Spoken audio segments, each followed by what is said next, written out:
how to fix IDM extension not showing in Chrome browser.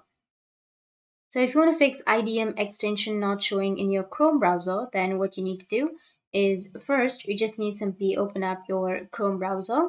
After opening your Chrome, now you need to go with the upper right, which has that three dots.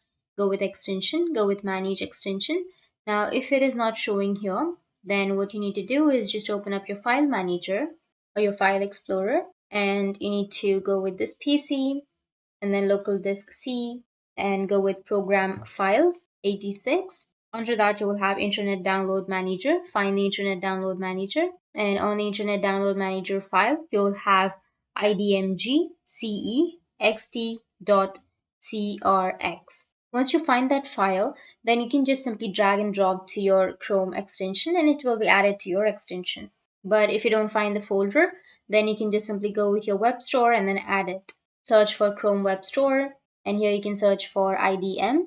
After that, you can just simply go with any internet download manager, and you can go with add to Chrome and it will be added. So that's it, and if you have any questions, feel free to comment below. Thanks for watching.